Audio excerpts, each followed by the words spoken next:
নমস্কার বন্ধুরা, মায়ের রান্নায়ন ব্লগ চ্যানেলে আপনাদের সকলকে জানাই অনেক স্বাগত। আজ আবারও হাজির হয়ে গেলাম দারুণ স্বাদের রেসিপি নিয়ে।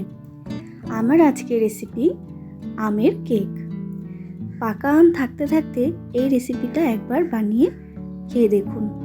বাচ্চা থেকে বড় সকলেই কিন্তু ভীষণ ভালোবাসবে।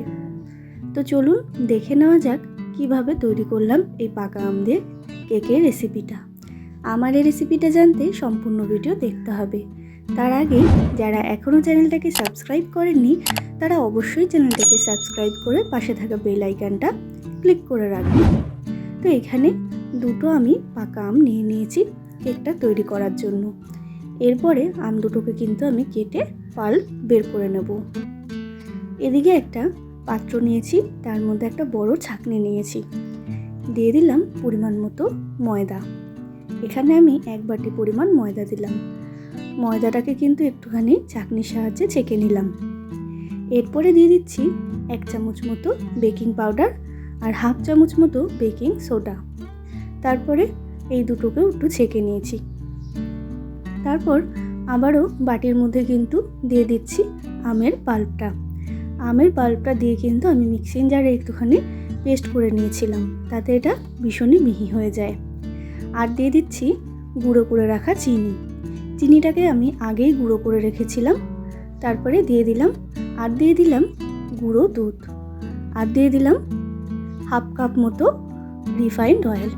এইবার সমস্ত উপকরণ কিন্তু ভালো করে মিক্স করে নিতে হবে, যাতে কোনো দানা দানা না থাকে। খুব ভালো মতো কিন্তু এটাকে মিক্স করে নিচ্ছি। তো দেখুন বন্ধুরা, বেশ ভালো মতো মিক্স করে নিয়েছি। এরপরে চেলে রাখা ময়দাটা কিন্তু দিয়ে দিচ্ছি। চেলে রাখা ময়দাটা অল্প অল্প করে দেব, আর অল্প অল্প করে কিন্তু মিক্স করে নেব। চেলে রাখা ময়দাটা কিন্তু একেবারে দিয়ে দেবেন না, তাহলে কিন্তু এটা জমা বেঁধে যাবে। আর অল্প অল্প করে দিয়ে কিন্তু ভালো করে মিক্স করে নিতে হবে, একটা স্মুথ ব্যাটার তৈরি করে নিতে হবে। তো দেখুন বন্ধুরা, আমি অল্প অল্প করে দিয়ে কিন্তু এটা মিক্স করে নিচ্ছি। এরপরে দিয়ে দিলাম আমি পরিমাণ মতো দুধ। এখানে আমি লিকুইড দুধের ব্যবহার করেছি। লিকুইড দুধটা কিন্তু অল্প অল্প করে দেব, আর অল্প অল্প করে কিন্তু মিক্স করে নেব। লিকুইড দুধটাও কিন্তু অল্প অল্প করে দিয়ে মিক্স করে নিতে হবে। তো দেখুন বন্ধুরা, বেশ অল্প অল্প করে দিয়ে কিন্তু আমি মিক্স করে নিয়েছি, আর বেশ ভালো মতো কিন্তু স্মুথ হয়ে গেছে ব্যাটারটা। এরপরে যেহেতু এটা পাকা আমের, তার জন্য একটুখানি ফুড কালার ব্যবহার করছি। আপনারা চাইলে ফুড কালারটা নাও ব্যবহার করতে পারেন, তবে এটা দেখতে সুন্দর লাগে, তার জন্য কিন্তু ফুড কালারটা অবশ্যই ব্যবহার করতে হবে। ফুড কালারটা দিয়ে কিন্তু আবারও ভালো করে মিক্স করে নিলাম। এরপর একটা কেকের মোল্ড নিয়ে নিয়েছি, তার মধ্যে একটুখানি রিফাইন্ড অয়েল ব্রাশ করে দিচ্ছি। চারি সাইডে কিন্তু রিফাইন্ড অয়েল ব্রাশ করে দিতে হবে। তারপরে একটা বাটার পেপার দিয়ে দিচ্ছি। তার মধ্যে বাটার পেপারটা আমি ভালো মতো কেটে রেখেছিলাম বেশ রাউন্ড শেপ করে, সেটাই দিয়ে দিচ্ছি। তারপরে বাটার পেপারটা দিয়েও কিন্তু আমি বাটার পেপারের উপরে আবারও অয়েলটা ব্রাশ করে দিচ্ছি। এরপরে যে ব্যাটারটা তৈরি করলাম সেটা কিন্তু দিয়ে দিতে হবে, আর একটু উঁচু থেকে ঢালবে, তাহলে কিন্তু এটা চারি সাইডে যাবে। তো দেখুন বন্ধুরা, ব্যাটারটা কত সুন্দর সারা জায়গায় স্প্রেড হয়ে গেল। এরপরে একটা চামচের সাহায্যে একটুখানি সমান করে দিচ্ছি। তারপর হাত দিয়ে কিন্তু একটু ড্যাব ড্যাব করে নেবেন, তাহলে কিন্তু এটা সমস্ত কোনায় কোনায় চলে যাবে। এরপর একটা কড়াই বসিয়ে রেখেছি আগে থেকেই গ্যাসে, আর কড়াইয়ের মধ্যে একটা স্ট্যান্ড বসিয়ে দিয়েছি। তার মধ্যে দিয়ে দিলাম আমি কেকের মোল্ডটা দিয়ে কিন্তু আমি ঢাকা দিয়ে দেবো। এরপরে প্রায় 45 মিনিট মতো এটা হতে দেব। আমার 45 মিনিটই সময় লেগেছিল।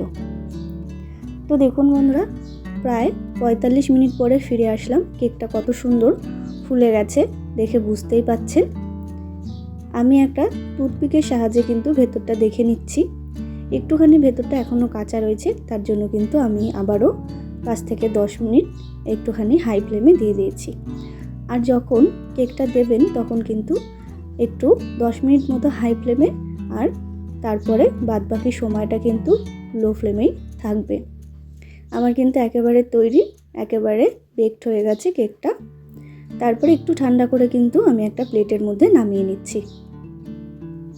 তো দেখে বুঝতেই পাচ্ছেন কতটা সুন্দর কেকটা তৈরি হয়ে গেছে। এরপরে যে বাটার পেপারটা ছিল সেটা কিন্তু আমি ছিঁড়ে দিচ্ছি। তো দেখুন বন্ধুরা, বাটার পেপারটা ছিঁড়ে দিয়েছি কত সুন্দর করে, আর কেকটা কিন্তু খুব সুন্দর করে কিন্তু তৈরি হয়ে গেছে।